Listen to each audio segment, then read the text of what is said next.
Hello everyone, कशा आहात सगळे? तर बघा, आज आपण बघणार आहे इस्रोमध्ये नवीन जाहिरात आलेली आहे. हो, नक्कीच सर्वांसाठी नोकरीची संधी आहे. बघा, ज्यांनी पदवी केलेली आहे म्हणजे एनी ग्रॅज्युएट या पदांसाठी अप्लाय करू शकतात. तर चला बघू आपण कोणकोणते पद आहे, पोस्ट आहेत बघू आपण. सर्वात पहिले बघा, यामध्ये तुमचे recruitment of assistants, junior personal assistants, upper divisional clerk and stenographers यांची ही पदवी असणार आहे. बघा, assistant, junior personal assistant, upper divisional clerk and stenographer. तर बघा, जनरली काय म्हणतं, हे जनरली तुमचे applicants are there for advise to carefully read advertisement. तर बघा, जनरली काय काय आहे यामध्ये, आणि ऑनलाईन ॲप्लिकेशन करायचं आहे तुम्हाला. बघा, ऑनलाईन ॲप्लिकेशन करायचं आहे.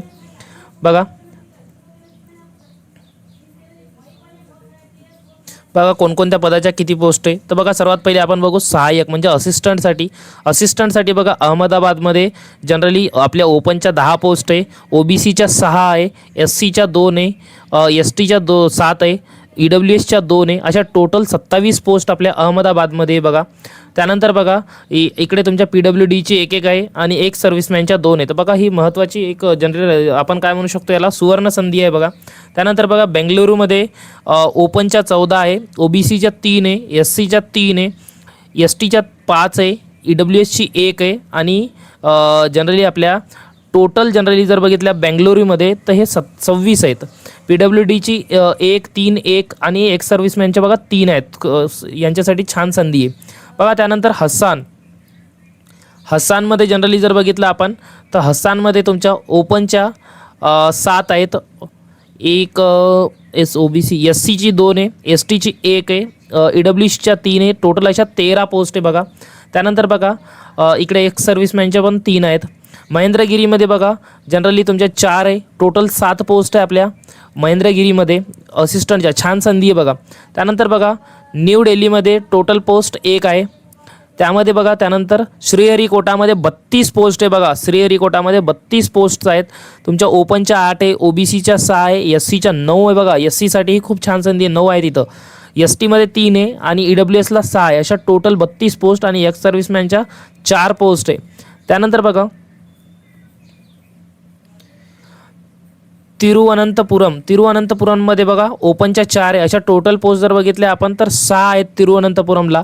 त्यानंतर बघा टोटल किती पोस्ट आहेत तुमच्या असिस्टंट म्हणजे 6 113 पोस्ट आहेत. लक्षात घ्या, 113 पोस्ट. त्यानंतर बघा ज्युनियर पर्सनल असिस्टंटची किती पोस्ट आहे लक्षात घ्या. ज्युनियर पर्सनल असिस्टंट जर बघितलं आपण तर ज्युनियर पर्सनल असिस्टंटच्या बघा अहमदाबादमध्ये जनरली 21 पोस्ट आहे टोटल. त्यानंतर बघा बेंगलुरूमध्ये 19 पोस्ट आहे टोटल. हसानमध्ये 2 पोस्ट आहेत, हसानमध्ये 2 आहेत, हैदराबादमध्ये 2 आहेत, महेंद्रगिरीमध्ये 2 आहे, श्रीहरिकोटाला 14 पोस्ट. लक्षात घ्या, श्रीहरिकोटाला 14 पोस्ट आहेत. त्यानंतर बघा तिरुवनंतपुरमला 21 पोस्ट आहेत. बघा टोटल यांच्या 81 पोस्ट आहेत. किती आहेत? 81 पोस्ट. त्यानंतर बघा नेक्स्ट पोस्ट बघू आपण, लिपिक अप्पर डिव्हिजनल क्लर्क. बघा अप्पर डिव्हिजनल क्लर्कच्या किती आहेत? 22 पोस्ट आहेत. बेंगलुरूमध्ये स्टेनोग्राफर्स म्हणजे आशुलिपिकच्या 10 पोस्ट आहेत.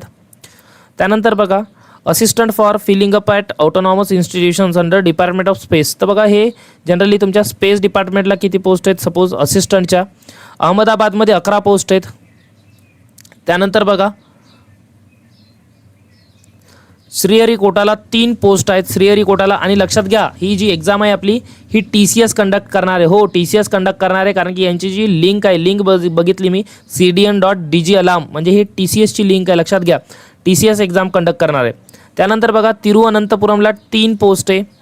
त्यानंतर बघा junior personal assistant for filling up of autonomous institutions under department of space. Department of स्पेसला किती आहेत बघू आपण. अहमदाबादमध्ये 0 आहे वॅकन्सी डिपार्टमेंट ऑफ स्पेससाठी. त्यानंतर बघा आता यांची शैक्षणिक अर्हता म्हणजे एज्युकेशनल क्वालिफिकेशन एलिजिबिलिटी काय लागत आहे. बघा assistant upper divisional clerk post number 1, 3 आणि 5 यांच्यासाठी बघा तुमची फक्त आणि फक्त ग्रॅज्युएशन विथ मिनिमम 60% मार्क. म्हणजेच काय, तुम्हाला फक्त आणि फक्त 60% पाहिजे तुमच्या ओव्हरऑल डिग्रीमध्ये. आणि तुमचा जर CGPA असेल तर हा CGPA तुमचा 6.32 म्हणजे 6.3 असायला पाहिजे CGPA जर असेल तर. आणि जनरली जर बघितलं आपण तर हे तुमची जितकी डिग्री युनिव्हर्सिटीनुसार जितका वेळ आहे, सपोज 3 वर्षाची डिग्री आहे तर 3 वर्षामध्ये कंप्लीट पाहिजे. यामध्ये तुमचा कोणताही बॅकलॉगवाला म्हणजे एक्सटेंड ज्याची डिग्री झालेली आहे 3.5 वर्ष 4 वर्ष तर तो चालणार नाही, लक्षात घ्या. त्यानंतर बघा ज्युनियर पर्सनल असिस्टंटची साठी जी पोस्ट आहे किंवा स्टेनोग्राफरची जी 4 आणि 6 नंबरची जी पोस्ट आहे त्याच्यासाठी तुमची डिग्री लागणार आहे की नाही. डिग्रीमध्ये तुम्हाला कंपल्सरी आहे 60% असणे गरजेचं आहे.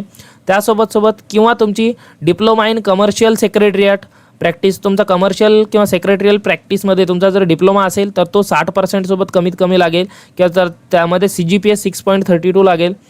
आणि डिप्लोमा जर असेल तर एक्सपिरियन्स तुमचा 1 एरिया एक्सपिरियन्स पाहिजे ॲज अ स्टेनोटायपिस्ट म्हणून किंवा स्टेनोग्राफर म्हणून. आणि त्यासोबत बघा तुमची इंग्लिश स्टेनोग्राफी पाहिजे 60 वर्ड्स पर मिनिट, लक्षात घ्या 60 वर्ड्स पर मिनिट. त्यासोबत बघा तुम्हाला एक proficiency in the use of computers, म्हणजे तुम्हाला कम्प्युटर यूज करता आलं पाहिजे हाताळता. जनरली तुम्हाला MSCIT झालं असेल तर यायला पाहिजे. यामध्ये पण तुम्हाला proficiency in the use of computer चालवता आलं पाहिजे. तर बघा त्यानंतर बघा अजून काय म्हणते, जहाँ कोई विषय where university mentions both CGPA and percentage of marks in the degree of certificate consolidated marks then at least 1 criteria. बघा तुमच्या जर डिग्रीमध्ये CGPA आणि पर्सेंटेज जर दिलेला असेल तर कोणताही एक तुम्हाला या नॉर्म्सवरती जो आहे तो चाललेला असायला पाहिजे, म्हणजे 60% किंवा 6.3 CGPA. त्यानंतर बघा यामध्ये काय काय अजून बघू आपण, इम्पॉर्टंट डेट काय बघा. तुमची जी वर्षे हे जनरली 16/8/2026 रोजी तुम्हाला 28 वर्षे पूर्ण झालेले असायला पाहिजे किंवा अपिव. जनरली जर बघितलं आपण हे तुम्हाला OBCसाठी 3 वर्ष एक्स्ट्रा दिलेले, म्हणजे जनरली जर बघितलं आपण OBCसाठी 31 इयर्स आणि SC/STसाठी 33 वर्ष, लक्षात घ्या. SC/ST 33 वर्ष, OBCसाठी 31 वर्ष आणि ओपनसाठी तुमचे 28 वर्ष, लक्षात घ्या. त्यानंतर बघा इथं तुम्हाला दिलेले ओपन किंवा EWS जनरली 17/8/1998 नंतर जन्म झालेला पाहिजे ओपन किंवा EWS वाल्यांचा. त्यानंतर जर बघितलं आपण तर जे OBC कॅन्डिडेट्स आहेत यांचा 17/8/95 नंतर जन्म झालेला पाहिजे आणि SC/STचा तुमचा 17/8/93 नंतर जन्म झालेला पाहिजे. बघा त्यानंतर जर बघितलं आपण तर तुम्हाला आरक्षणचा जर लाभ घ्यायचा असेल तुम्हाला, लक्षात घ्या EWS PWD वाल्यांसाठी तर तुम्हाला EWS साठी काय म्हणते 2026-27 साठीचा सेंट्रल कॅटेगरीचा तुम्हाला सर्टिफिकेट पाहिजे, लक्षात घ्या. फायनान्शियल 2026-27चा.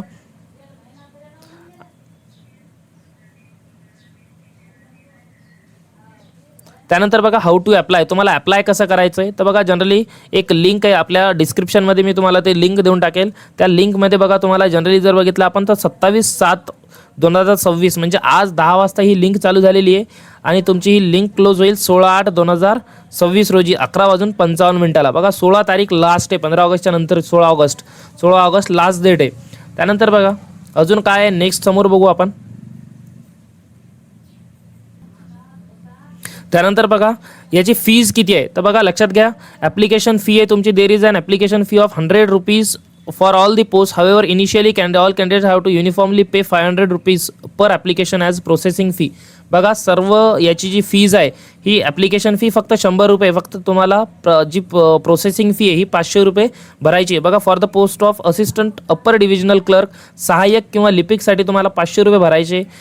त्यानंतर बघा ज्युनियर पर्सनल असिस्टंट किंवा स्टेनोग्राफरसाठी ऑटोनॉमस बॉडीजमध्ये तुम्हाला 500 रुपये भरायचे किंवा सहाय्यक प्रवर लिपिक आणि अप्पर डिव्हिजनल क्लर्क आणि ज्युनियर पर्सनल असिस्टंट किंवा स्टेनोग्राफरसाठी तुम्हाला फक्त 1000 रुपये भरायचे, लक्षात घ्या. या पोस्टसाठी 1000 रुपये भरायचे. त्यानंतर बघा काय म्हणतो, the application fee will be collected only through online mode via Bharat Kosh e-payment gateway and the link for making payment will appear on the submission of online application. बघा तुम्हाला भारत पे UPI किंवा डेबिट कार्ड कोणत्याही एकनुसार तुम्ही काय करू शकता, याचं online चलान करू शकता. त्यानंतर बघा नेक्स्ट काय म्हणतो आपल्याला, payment of application fee in the form of like cash remittee हे तुमचे चालणार नाही, जनरली ऑनलाईन फी चालेल फक्त. आणि last date of payment fee आहे ती 16/8/2026 आहे. आणि जनरली इस्रो और ICRB will not be responsible for pending failed transaction. बघा तुमचं जर ट्रान्झॅक्शन हे खूप तुम्ही चांगलं करा, जनरली हे याच्यामध्ये चुका करू नका जनरली, कारण की नेटवर्क आहे का चेक करा. जर तुमचं ट्रान्झॅक्शन फेल झालं किंवा कॅन्सल झालं, पेंडिंग राहिलं, तर याच्यासाठी इस्रो किंवा ICRB जबाबदार राहणार नाही, याचं त्यांनी दिलेलं आहे अगोदरच. आणि बघा रिफंडबाबत काय मागे म्हटलेलं आहे त्यांनी, processing fee will be refunded only those candidates who appear in the written test of CBT. बघा जे 500 रुपये एक्स्ट्रा घेत आहेत तर ते तुमचे रिफंड होतील ज्यावेळेस तुम्ही जर एक्झाम दिली किंवा CBT टेस्टला जर बसले तर तुमचे ते 500 रुपये परत भेटणार आहे. त्यानंतर बघा नेक्स्ट काय म्हणतो आपल्याला, दस्तऐवज अपलोडिंग डॉक्युमेंट्स. तर अपलोडिंग डॉक्युमेंट्स बघा त्यामध्ये तुम्हाला काय काय करायचं आहे, फोटो 6 महिन्यापेक्षा कमी नसली पाहिजे. त्यानंतर बघा रिसेंट फोटो अपलोड करायचे, तुम्हाला तुमचे साईन अपलोड करायचे. त्यानंतर तुम्ही जर SC ST किंवा एक सर्व्हिसमॅन असाल तर त्याचं तुम्हाला कॅटेगरी सर्टिफिकेट अपलोड करायचं आहे फोटो.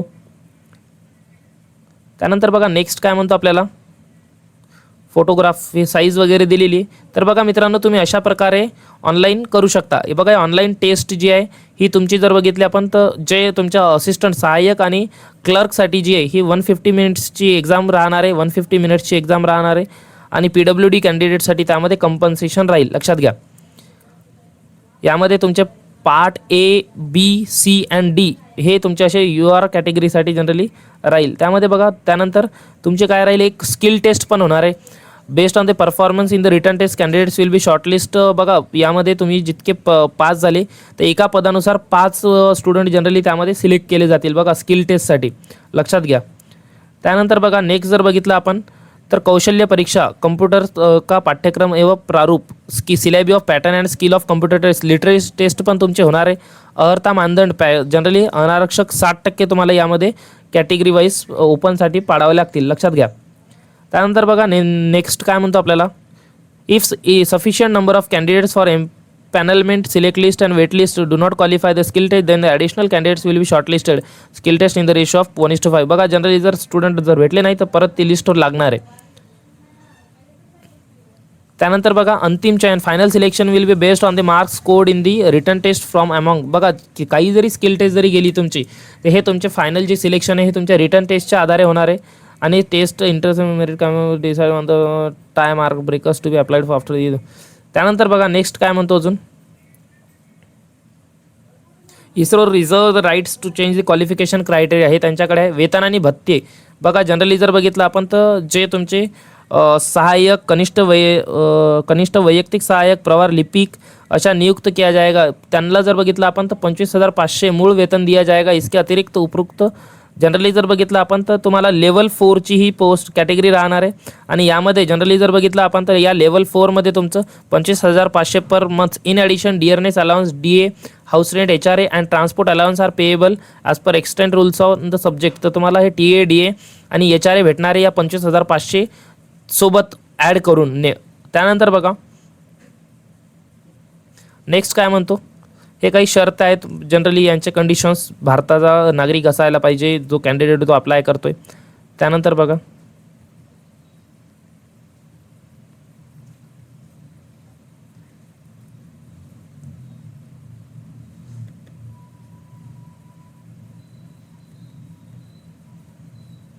हे काही तुमचे फोटोग्राफ्स आहेत.